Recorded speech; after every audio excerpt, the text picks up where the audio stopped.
et Vincent Jacques par vous introduire tout d'abord.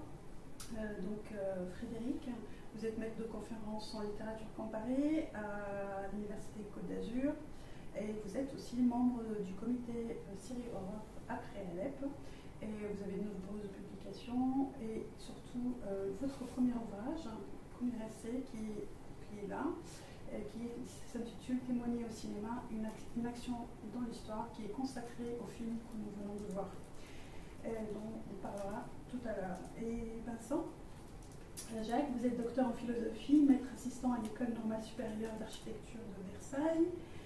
Vos travaux portent sur la philosophie française contemporaine et tout particulièrement sur l'œuvre de Deleuze, ainsi que sur les théories de l'image et du cinéma. Vous avez consacré aussi un ouvrage à Chris Marker. Et donc, nous bénéficierons ce soir de vos éclairages sur le cinéma documentaire et l'analyse de ce cinéma. Donc, juste pour commencer ce débat, on a choisi peut-être de parler de la genèse de ce film, de la manière dont les deux réalisateurs ont mis les choses en place. Tout d'abord en travaillant avec une association des prisonniers libanais détenus dans les prisons syriennes et dans le cadre d'un projet qui s'appelle Imam. Je voudrais juste que vous reveniez un tout petit peu sur la construction de ce projet et surtout ce que vous appelez dans votre ouvrage l'agency des anciens détenus, donc tout ce travail aussi de thérapie, de théâtralisation qui a amené vers le film. En fait, le film n'était pas du tout projeté dès le départ, bien que les réalisateurs aient déjà réalisé un film au moment de leur rencontre avec les anciens prisonniers libanais en Syrie. Rencontre qui se passe en 2009 au départ donc c'est dans le cadre d'une exposition et la rencontre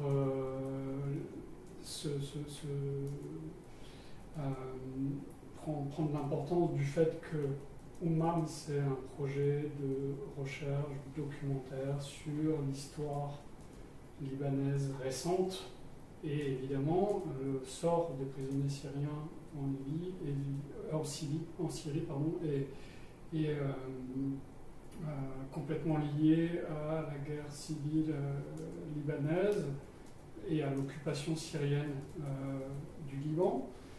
Voilà, et donc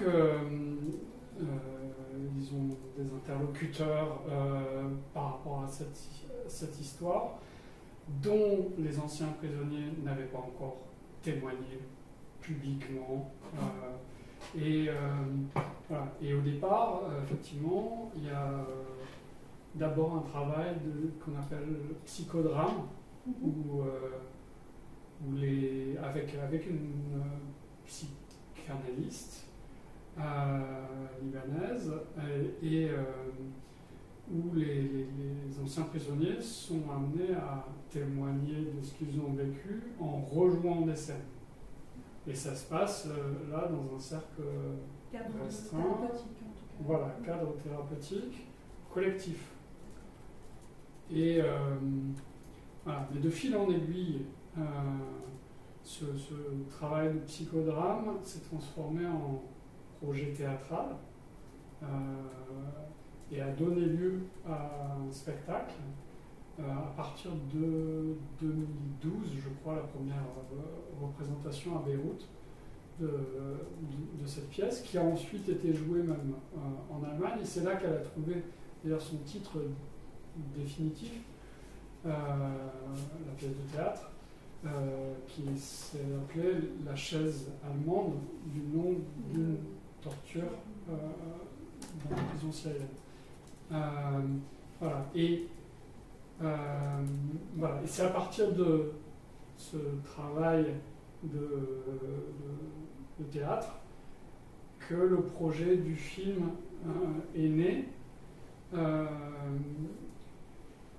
projet du film est né aussi parce qu'entre-temps, il y avait eu la révolution syrienne en 2011, que ces anciens prisonniers libanais ont eu à vivre, à revivre ce qu'ils avaient vécu du fait de ce qu'ils voyaient de l'oppression exercée contre les révolutionnaires. Cette question de la temporalité, le film sort en 2016, à un moment où il y a une effusion de sang en Syrie, où il y a une répression énorme qui s'installe, où il y a des prisonniers à nouveau, des tortures et des centres de détention se répandent un peu partout, ça devient vraiment quelque chose d'atroce.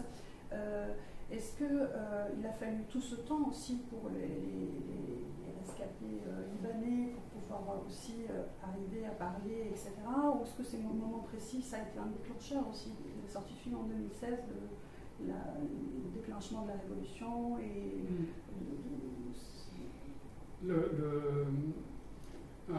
il faut dire que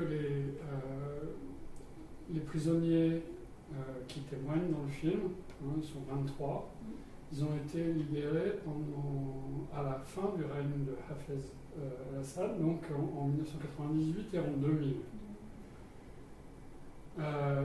Mais ils ont été très très mal reçus à leur retour au Liban. Il n'y a pas eu du tout de travail de reconnaissance de leur statut de victime, étant donné qu'on était encore dans une période d'occupation syrienne jusqu'en 2005. Et d'ailleurs, c'est une des raisons pour lesquelles j'ai refait aussi une généalogie, une histoire libanaise. Oui, vous contextualisez cela. Il y a déjà une histoire libanaise, c'est-à-dire que les anciens prisonniers syriens ne se sont pas sentis du tout en situation de pouvoir parler du tout à leur retour. Il y avait vraiment une censure et une autocensure du fait de ce climat qui régnait. Et la parole a commencé à se libérer à partir de la fin de l'occupation syrienne au Liban. À partir de 2005, il y a eu des sit-ins devant le siège de l'ONU à Beyrouth, de femmes qui demandaient à connaître le sort des disparus libanais, parce que il y a des gens qui ont été libérés, mais il y a des tas de gens, on compte plus de 600-700 personnes qui n'ont pas du tout été, dont on a perdu toute trace, étant donné que on disparaissait dans les prisons syriennes déjà à cette époque-là, sans que le régime reconnaisse détenir les gens. Voilà, donc là, dans le film, il est question à un moment du fait qu'un homme a mis 700 corps dans des linceuls voilà, donc il y avait une mortalité évidemment dans ces prisons syriennes qui était énorme. Donc on peut supposer que parmi ces 600-700 disparus, sans parler du fameux massacre de la prison de Palmyre de 1980. Oui. Ah ouais. Alors ça c'est avant, parce que vraiment les prisonniers là, dans le film commencent à être détenus à partir des années du milieu des années 80 jusqu'à la fin de Hafez, et étant donné que Bachar, au début de son règne, ferme en partie la prison, et qu'il ne fera que la rouvrir au moment du déclenchement de la Révolution, dès juin 2011, comme un signe de cette terreur qui... Dans le printemps de Damas, ce qu'on appelait un peu le printemps de Damas, une période de relative liberté qui n'a pas duré longtemps, qui s'est refermée, oui, voilà, mais où il y a eu des salons de discussion, etc., où, en tout cas, Bachar al-Assad, au début de son règne, a montré qu'il a lâché un peu du lest sur la sécurité. Mais donc ce film est à la fois une lutte contre une amnésie à la fois syrienne et libanaise, et c'est un peu le cœur de ça, c'est-à-dire montrer les conditions de carcération des Libanais et des Syriens. Mais, pardon, parce que justement je ne suis pas arrivé à cette... au lien avec le déclenchement de la révolution syrienne. Oui, c'est-à-dire que l'amnésie libanaise a duré même au-delà de 2005. C'est-à-dire que,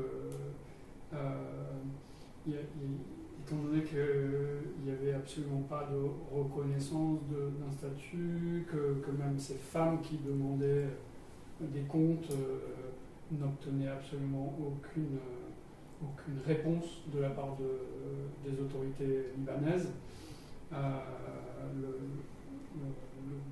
Il y avait quand même encore un poids du silence qui s'est véritablement levé à partir du moment où s'est déclenchée la révolution syrienne.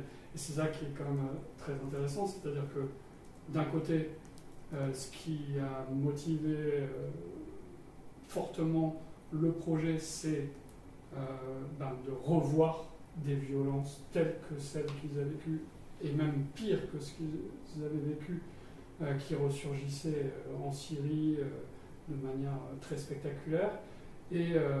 Mais d'un autre côté, il y avait aussi la libération de la parole syrienne.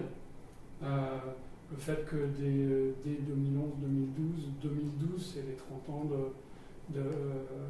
du massacre de Hama, et les gens en parlent alors que ça a été un tabou pendant ces 30 années. Et voilà, et donc en Syrie, on documente les violences qui sont commises au présent, mais on revient aussi sur les violences plus anciennes.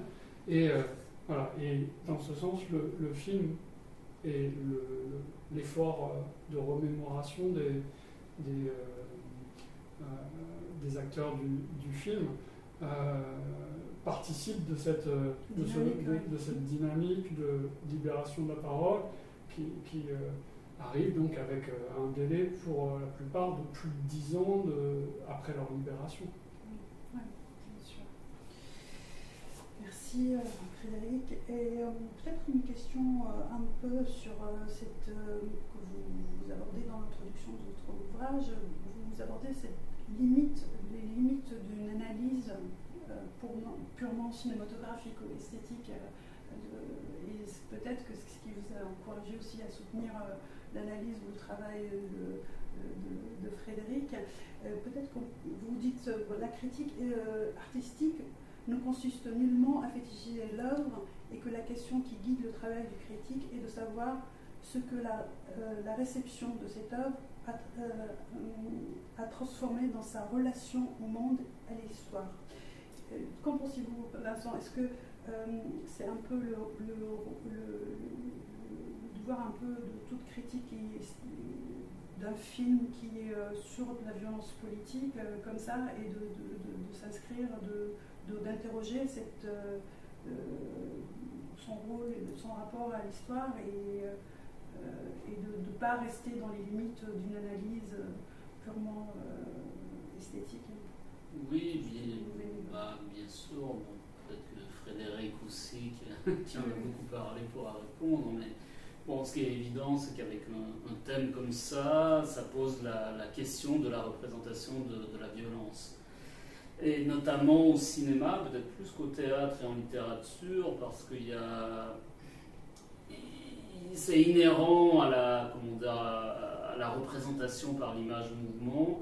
Ça peut tendre vers un certain voyeurisme, ce que ne fait pas ce film, bien sûr, mais ça pose toujours question, parce que, si vous voulez, il y a toute une tradition, par exemple, en France, à partir de Rivette, Serge Danet, sur comment représenter par exemple la Shoah. Et bon, la critique française a critiqué très violemment par exemple des séries américaines qui voulaient bien faire, mais qui faisaient de l'expérience de millions de gens, un peu du spectacle à l'américaine. Donc ça, bon, il y a Landsman aussi en France qui a lancé des ouskas, des interdictions. On ne va pas rentrer dans le détail, mais c'est toujours intéressant de se poser la question, parce que là, il y a le témoignage de gens, il y a le côté thérapie, mais je crois que le côté cinéma, c'est aussi le partage de l'expérience au-delà de la série, au-delà du Liban, ce qui fait qu'on en parle en France, ce qui fait que ce film circule, est fait pour circuler aussi, donc est fait pour témoigner, je dirais, au Liban, en Syrie, mais au-delà aussi des frontières. Donc, évidemment, ce film sort du cadre d'une critique purement, je dirais, formelle. Puis il interroge aussi, c'est sur cette question, peut-être pour relancer, c'est sur cette question de la responsabilité aussi de l'auteur, de la responsabilité autorielle, comme vous le dites,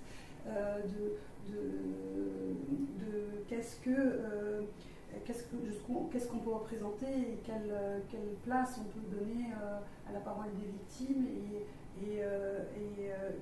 qu'est-ce qui est représentable en fait, parce que si vous dites que pour Landsman par exemple c'est impossible de représenter l'Holocauste, enfin il y a ces questions-là, mais quelle est cette responsabilité? Si vous pouvez revenir sur comment vous voyez donc dans ce film, comment s'est posée cette question? Alors, il y a la question... générale. Il y a deux questions, parce que il y a la question de la responsabilité octoriale dans votre question, mais il y a aussi la responsabilité critique dans la démarche d'aborder et de ne pas s'en tenir à une démarche purement esthétique. Alors, les deux sont liés dans un sens, puisque ma responsabilité critique est d'interroger la question de la responsabilité octoriale, justement, et c'était un enjeu important pour moi de situer, comme on vient de le faire un peu par rapport à votre question précédente, de situer les conditions de production, d'élaboration du projet, et évidemment ensuite d'interroger aussi sa mise en œuvre, qu'est-ce qui a présidé à la manière de faire les choses, et par exemple, voilà, par rapport à, évidemment, j'ai parlé tout à l'heure de la manière dont au départ, il y a une expérience de psychodrame qui mène à une pièce de théâtre, qui ensuite nourrit le projet du film. C'est ce qui amène à comprendre le dispositif esthétique du film, qui est quand même extraordinaire au sens... c'est un petit huis clos théâtral, voilà. Une simplicité extrême. C'est-à-dire qu'on est face à ce que on appelle beaucoup dans les milieux artistiques aujourd'hui reenactment, ou ce que Monica Borgman préfère appeler reliving, le fait de revivre, de se replonger, ce qu'on voit particulièrement bien dans les scènes d'emprisonnement en cellules individuelles, mais aussi dans les scènes de témoignages collectifs, enfin de reconstitution par les témoins eux-mêmes de ce qu'ils ont vécu dans un lieu qu'ils ont eux-mêmes aménagé, dont ils ont construit le décor en rapport avec la mémoire qu'ils avaient des lieux de la prison dans laquelle ils avaient passé plusieurs années. Voilà, et donc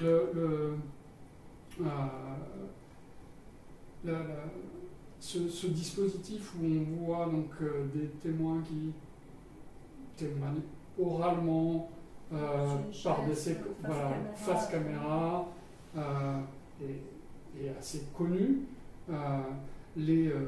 Par rapport au cinéma, on sait qu'il existe, il y a toute une tradition ethnographique, notamment d'ethnographie filmique, qui utilise le dispositif du reenactment, mais assez peu par rapport aux violences politiques, me semble-t-il.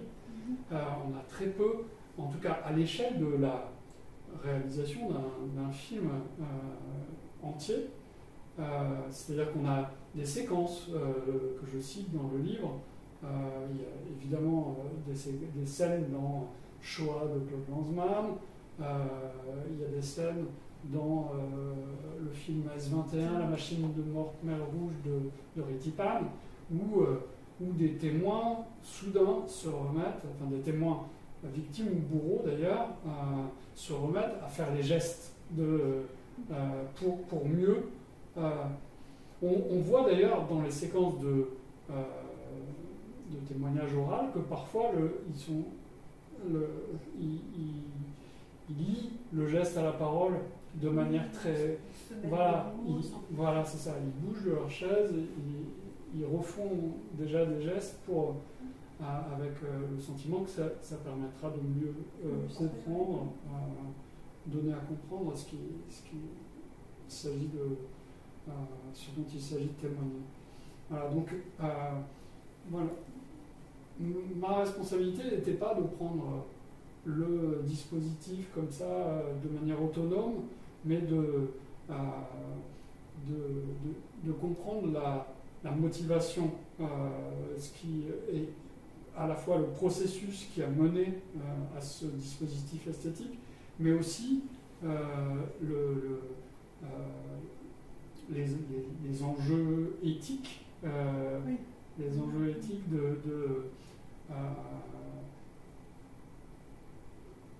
comment témoigner.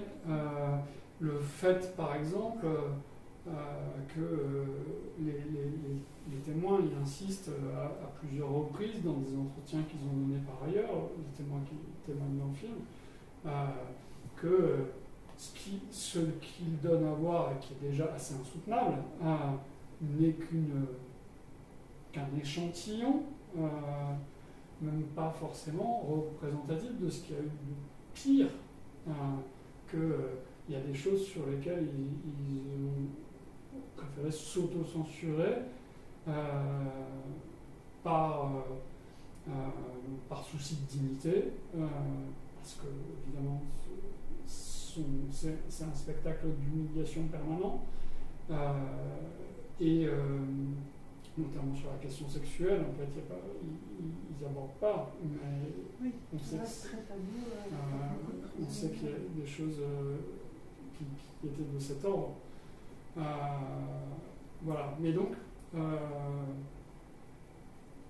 effectivement, repasser par l'histoire du film et l'histoire de sa conception et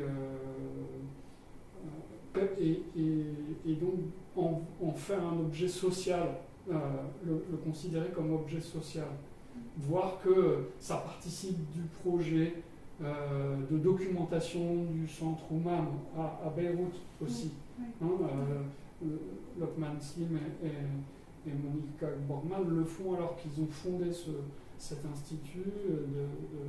Et c'est un dispositif rare quand même d'avoir 23 témoins qui se réunissent. Et là, on vient aussi à ce rôle de la parole du témoin comme garantie, comme pour certifier une authenticité et puis pour dire qu'il n'y a pas de falsification possible. C'est aussi cette parole du témoin que vous interrogez aussi en comparant ce film à un autre film conçu par Monica Borgman et Lokman Slim comme un diptyque en fait, qui s'appelle Massacre, et qui lui se place du côté des bourreaux, des phalangistes libanais dans le massacre, Est-ce que vous pouvez nous dire en quoi déjà les deux optiques diffèrent et est-ce que c'est du coup la parole du témoin n'est pas celle du bourreau et est-ce qu'on doit... Enfin, il y a quand même... Ouais. Ce qui est... alors déjà, il y a quelque chose qui est commun au film et qui justifie évidemment qu'on réfléchisse à la manière dont ils peuvent former un diptyque selon les paroles des réalisateurs eux-mêmes. C'est le fait que dans les deux cas, il s'agit de se fonder sur la parole des témoins, de s'en remettre à ce qu'ils disent, avec un minimum d'intervention des réalisateurs. Donc dans un cas avec les bourreaux des camps palestiniens de Sabra et Shatila et en 1982 et de l'autre donc avec ces rescapés syriens de Tadmor et d'autres prisons syriennes. Donc dans les deux cas il y a ce poids central donné à la parole de ceux qui ont vécu les faits. Je dis ceux parce que, en l'occurrence, ce sont des hommes exclusivement dans les deux cas. Mais, évidemment, là, il y a une différence de statut entre la parole des victimes et...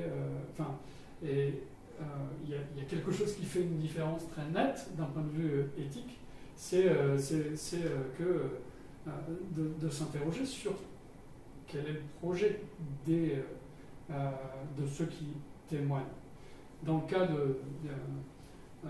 du film Tadmor, il est assez évident que le projet est de donner à connaître le plus exactement possible ce qui a été vécu. Et donc d'avoir une fonction d'attestation, du témoignage qui soit au centre, au cœur du projet, au fondement du projet. Il s'agit de donner des images de ce qui et des mots sur une expérience vécue qui jusque-là avait été tue donc avec cette violence supplémentaire de la censure d'État du fait de l'amnésie au Liban et en Syrie. Dans le cas de Massacre, on peut s'interroger sur les motivations de ceux qui ont accepté de témoigner devant la caméra de Lokman Islim et Monica Bogman. Première chose, c'est déjà qu'ils le font sous couvert de l'anonymat. Dans Massacre, on ne voit jamais les visages, on ne connaît pas l'identité des personnes.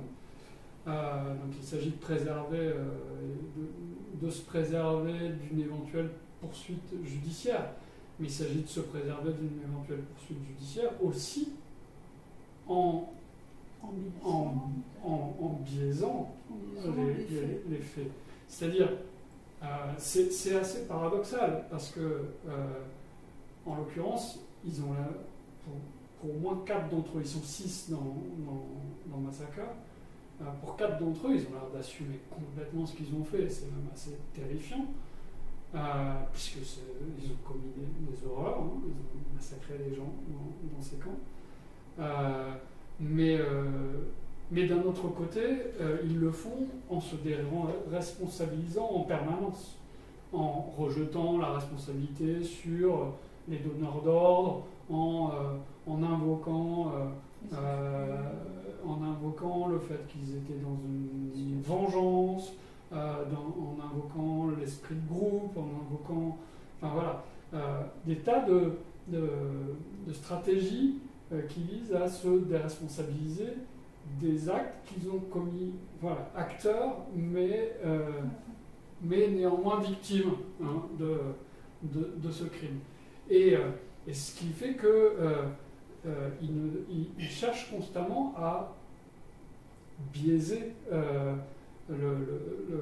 à mêler le vrai et le faux, de manière à parler de ce qui s'est passé tout en se préservant, en se ménageant une porte de sortie quant à une responsabilité qui ferait qu'on pourrait les juger. Et voilà. Et par rapport à ça, j'ai interrogé la responsabilité autoriale, notamment, étant donné que voilà, il y a un cas précédent assez notoire. Je ne sais pas si tu connais ce film donc, que j'évoque à un moment. Alors, j'évoque le cinéma de Oppenheimer, évidemment,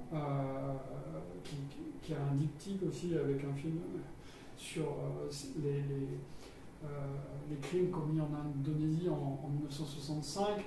Donc il y a The Act of Killing qui est du côté des bourreaux, et puis ensuite il y a The Look of Silence qui est du côté des victimes. Mais j'évoque aussi le film de Ritipan. Non, pas S21. Douche, le maître des forges de l'enfer. C'est-à-dire que quand il a fait S21 en 2002, il n'avait pas encore pu mettre la main sur Douche, qui était le responsable de ce centre. Et Douche a été traduit en justice et passé devant un tribunal pénal international au Cambodge à partir de 2009. Et Ritipan voulait filmer le procès, il n'a pas eu le droit, mais il a obtenu de pouvoir aller s'entretenir avec cet homme dans sa prison pendant le temps du procès. Et il se retrouve là, face à quelqu'un qui a été responsable d'un centre où plus de 12 000 personnes ont été torturées de manière systématique et assassinées. Il y a eu 7 rescapés de ce centre quand il a été libéré en 1979. Voilà. Et donc, Ritipan se retrouve à passer des dizaines, voire des centaines d'heures d'entretien avec le responsable de ce centre, dont on sait qui a signé à la main des ordres de torture, des ordres d'exécution, dont la responsabilité est éclatante et absolument indéniable. Il ne peut rien. Et pourtant, devant sa caméra, il ne cesse de se justifier, là encore de dire qu'il était lui-même sous les ordres de personnes dont il avait peur, donc il était lui-même terrorisé.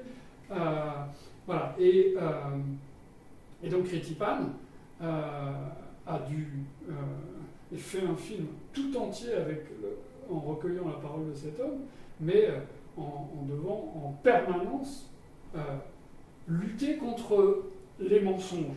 Et donc, il a cette phrase extraordinaire dans le témoignage qu'il a publié à la même époque, qu'il a sorti le film sur Douche, qui s'appelle Douche, le maître des forges de l'enfer, qui date de 2011. Et en 2012, il sort un témoignage littéraire qui s'intitule L'élimination. Et dans l'élimination, il revient sur cette expérience d'entretien avec Douche, et il dit, mais Douche a une faiblesse, c'est qu'il ne connaît pas le cinéma, il ne sait pas que je peux monter le film contre lui. Ouais, il peut mentir autant qu'il veut, mais je vais traquer ses mensonges, et de toute façon, j'obtiens quand même des bribes de vérité, et par le montage, je monte quelque chose où il ne se sert, où c'est pas lui qui se sert de moi, c'est moi qui sert la vérité. C'est qui sert la vérité. C'est ça en fait finalement, c'est relire la vérité du rôle de. Je voulais juste dire, juste pour avoir l'avis aussi aussi de Vincent. Est-ce que c'est finalement de cette façon, l'éthique, face à la parole de victime et face à la parole du bourreau, on ne peut pas avoir la même attitude, et donc est-ce que ça nous amène à plus de prudence face à la parole du bourreau, justement, et de contextualiser encore plus, d'utiliser peut-être, je ne sais pas, je ne connais pas tous les précédents, utiliser une voix off, une contextualisation plus poussée, un récit, alors que là, par exemple, dans le film, c'est pratiquement que la parole des témoins, et c'est en soi extraordinaire, c'est-à-dire qu'elle se suffit à elle-même, c'est eux-mêmes qui s'approprient complètement le film, mais face à un film avec que là, la parole, elle peut-être pose problème, et on doit, pour servir la vérité, utiliser d'autres procédés, je ne sais pas. Moi, je crois, j'ajouterais quelque chose d'autre, en tout cas pour Douche, c'est évident, c'est que Douche, il est fascinant. C'est-à-dire qu'il y a aussi, bon là on parle de criminels historiques, c'est pas des petits bourreaux, c'est comment dire.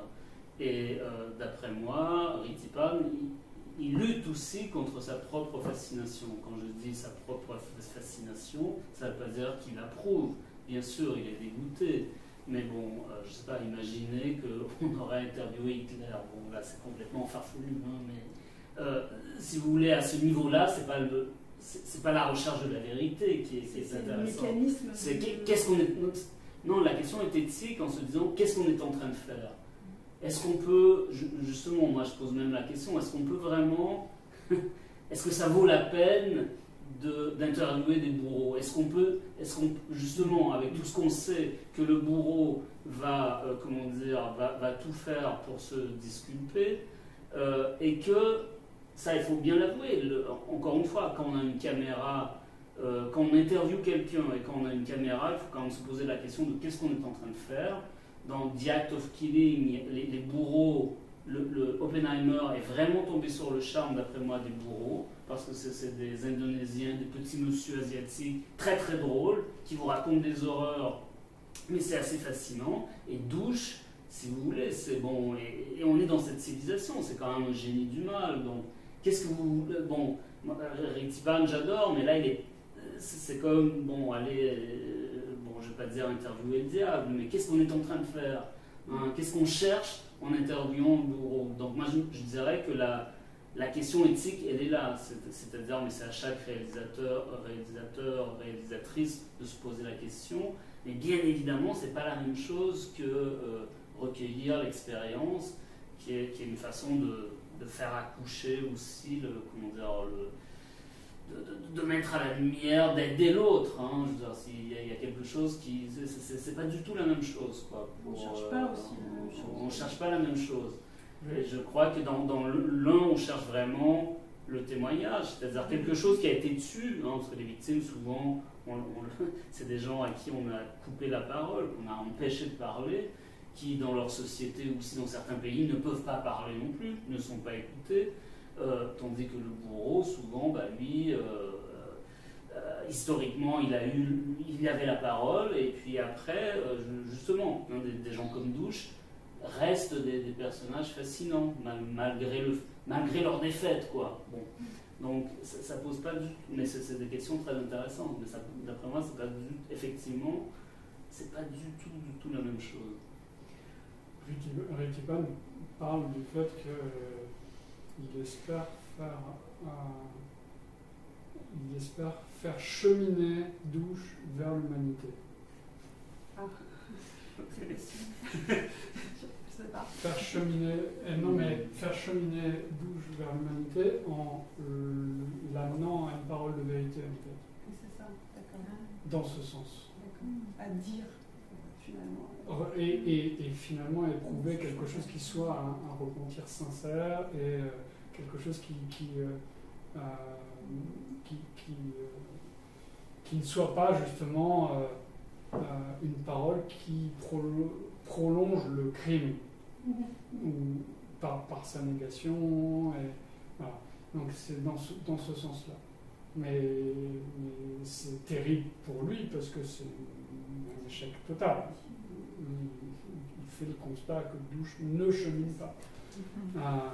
Voilà. Et, et il a mis plusieurs mois à se remettre de ces séances d'entretien.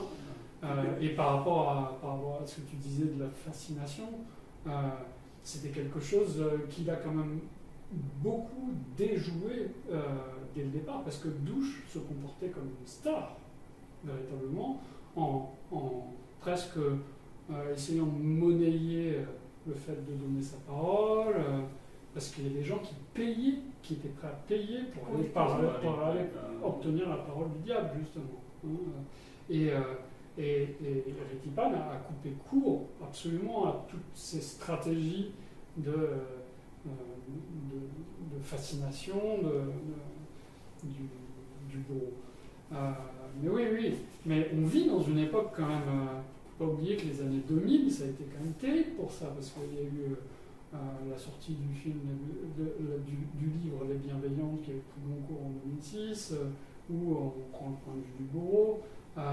Et le point de vue du bourreau, il y a Charlotte Lacoste qui a écrit un excellent livre là-dessus qui s'appelle Séduction du bourreau, sorti aux presses universitaires de France en 2010, et qui analyse justement cette tendance de nos sociétés à fétichiser la parole du bourreau. Et moi, pour revenir au travail de Lockman Slim et Monica Borgman, ils ne sont absolument pas dans une fascination. Par contre, ce que j'ai discuté dans le livre, c'est la question de savoir si ils avaient fait ce travail que fait Retipan pour traquer la vérité. Dans un sens, ils ont fait un travail extraordinaire en recueillant cette parole. Et c'est un acte essentiel. J'en parlais avec Cécile Boex qui elle, estime qu'on a une archive tout à fait extraordinaire avec ce film qu'ils ont réalisé en 2004, donc Massacre.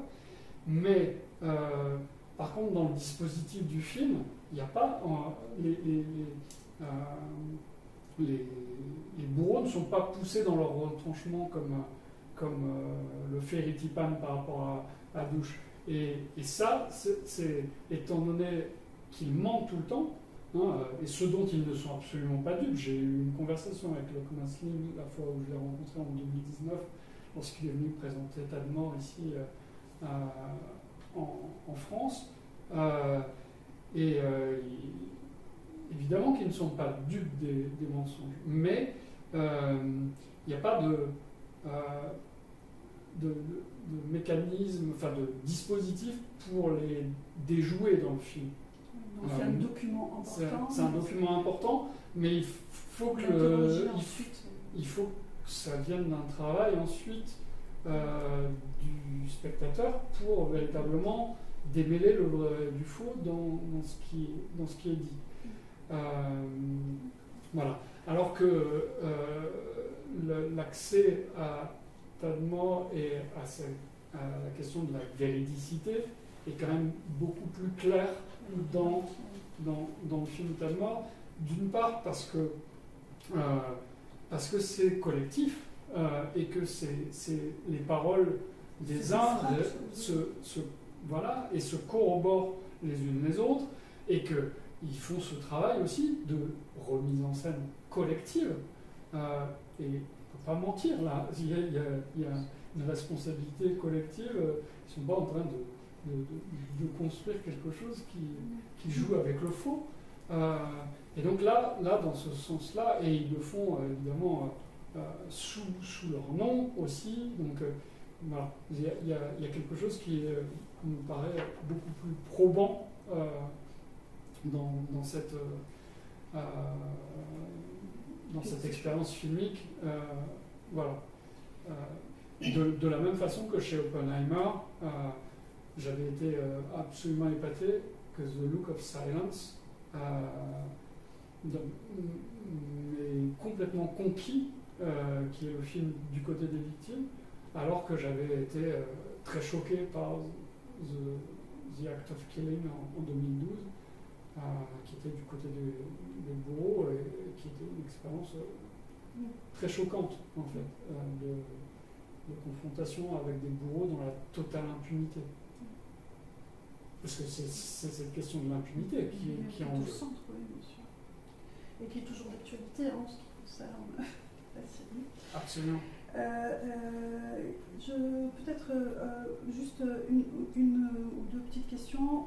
Et moi, il y a quelque chose qui m'a frappée et qui c'est aussi la façon de filmer le temps en prison. C'est-à-dire en 1h40, il faut représenter que pour ces prisonniers qui ont passé 8 années, les longues heures ou les longues minutes, il y a le dispositif aussi très simple, etc. Mais il y a des plages de silence. Je sais pas, je voulais voir comment, donc déjà au cinéma en général, on peut représenter cette longueur du temps. Et moi, je trouve qu'elle est brillamment montrée par des petites scènes. Quand ils sont dans le dortoir, sans parole, etc. Je voulais peut-être... parce que le temps est terrible lorsqu'on passe toutes ces années dans des conditions d'horreur, comme ça. Il n'y a rien. Sans vouloir contredire, il y a deux choses. Il y a en documentaire, tous ces pauses, on appelle ça des écluses.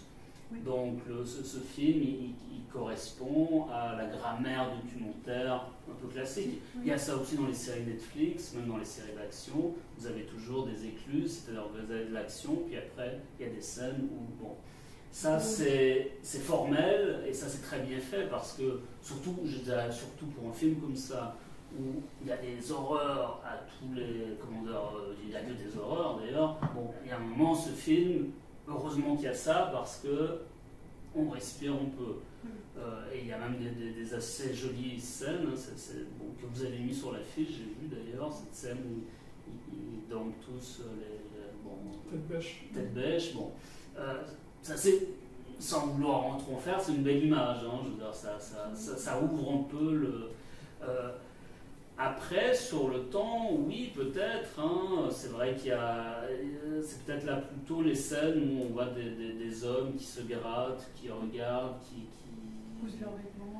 cousent leurs vêtements. On sent que là, c'est une espèce de vide, justement, quand ils ne se font pas frapper, parce que bon, quand ça va pas à toute vitesse, ou là... je dirais qu'il y a deux vitesses, c'est ça. On les fait sortir, on les tape, et puis il y a ces moments où on dirait que ça flotte, et on se dit, bon, effectivement, je crois, peut-être que là, effectivement, là, il y a quelque chose de la temporalité. Mais l'angoisse permanente est quand même maintenue, hein, même dans ces moments. Oui, même dans ces moments, on sent que ça peut... Il y a toujours la chape de plomb, l'inquiétude, la peur. Et qu'il y a quelque chose qui peut tomber à tout moment. Et ça, vu que c'est redit aussi dans la parole, bon... Bon, juste peut-être pour finir, pour dire que ce film aussi nous rappelle qu'aujourd'hui encore en Syrie, on est devant des horreurs où il y a des centaines de milliers de prisonniers politiques encore incarcérés et qu'on a depuis, on a bien documenté quand même ce qui s'est passé en Syrie pendant les années d'horreur. Sinaya, le rapport César qui a énormément montré les images de personnes torturées, mortes sous la torture. Donc est-ce que finalement la valeur de ce film c'est aussi d'être cette valeur d'estimant, j'arrive pas à le dire, de testament pour témoigner en tout cas du présent syrien, ouais. Pour apporter un message. Ça s'inscrit comme ça, en tout cas en dénonçant un système carcéral qui est là et qui n'a fait que s'intensifier toutes ces années. C'est-à-dire que tout à l'heure on a dit que la révolution syrienne a fonctionné comme un déclic. Et elle a fonctionné comme un déclic et il y a ce dispositif du film dont on a parlé où il y a des scènes revécues où les témoins se replongent. La remémoration est une méthode plongée dans le passé qui fait qu'il y a une sorte d'abolition de la distance entre le passé, leur passé vécu et un présent, qui est évidemment le présent des Syriens dans les centres de détention en Syrie. Et voilà, ça a été martelé. Je me souviens d'avoir lu une interview de Monica Borgman lors de la première représentation théâtrale à Beyrouth. Elle disait ce que vous avez vu là dans le spectacle, ça se passe maintenant, là, au moment où on parle. À l'échelle industrielle. Voilà, à une échelle beaucoup plus industrielle qu'à l'époque de Hafez. Mais voilà, donc c'est intéressant de voir que ça c'est aussi une manière d'analyser le dispositif esthétique du film, de voir que ça montre que ça perdure dans le temps. Et d'ailleurs, il n'y a pas de véritable fin. C'est ça qui est intéressant dans le dispositif du film aussi, c'est que il n'y a pas une sorte d'intrigue qui se referme, il n'y a pas du tout quelque chose qui nous laisse imaginer que c'est fini. Hein. Il y a quelque chose d'inachevé dans la fin du film. On voit que il y a eu une nuit, et puis ça repart le matin comme de manière cyclique. Il y a quelque chose comme une temporalité cyclique. Qui reprend au début du film d'ailleurs. Voilà. Avec de nouveau la sortie sous les coups de bâton, enfin voilà, donc de matraque. Et c'est certain que cette présence pour les Libanais de cette temporalité syrienne du présent a été essentielle. Donc, voilà, c'est une action dans l'histoire dans ce sens. Eh bien voilà, en tout cas pour en savoir plus, il y a votre livre et votre analyse, vous revenez sur tout ça. Et je veux peut-être que ce film, maintenant en tout cas quand les gens évoqueront le mot Palmyre, on ne pensera plus au site archéologique, mais aussi on gardera en mémoire Tadmor et la prison et ses horreurs. Je vous remercie tous les deux. Je ne sais pas si vous voulez dire un dernier mot ou...